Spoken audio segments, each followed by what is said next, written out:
Бүтін Кыргызстан Мадумаров, урматтуу кесиптештер, урматтуу өкмөттүн расмий өкүлдөрү, сиздер көнүп алдыңыздар да абдан туура бердиңиз, абдан жакшы суроо бердиңиз деп.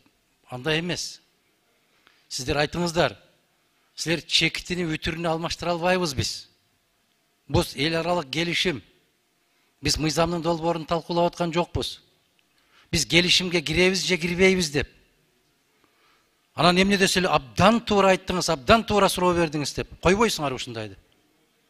Силер так маалымат берсеңер, биз 2 саат момундай кылып, эжегедей кылып эзбей, муну бир 2 мүнөт, 3 мүнөттө чечип кое турган маселе. Кыргызстан ошол келишимге киребизби же кирбейбизби?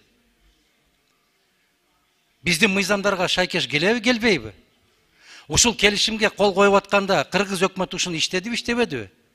Анан кандай суроо берсе эле абдан жакшы суроо бердиңиз деп отуруп, эмнеге алып барасыңар анда силер? Андай дебегиле да, урматтуу керемет инсандар. Силер айткыла, жок, биз мыйзам талкуу кылган жокпуз. Ошол келишимге барабызбы, барбайбызбы? Кеп ратификация жөнүндө кетип баратат да.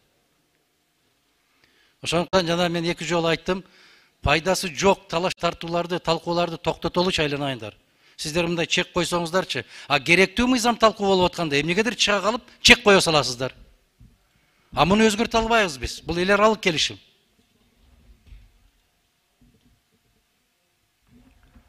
Рахмат. Тура, Адахан Кимсанбаевич, суроолорго жазылганда чыгып, чек кою боюнча сунуш берип койсоңуз, мен добушка коюп коеюн анда. Эмилген алгыда, мен сиздерге коюп. Жок, сиз сунуш берип койбойсузбу ошондочу жазылгандачы. Мен ошондо сунушуңузду добушка коеюн, анан добуш берсин да.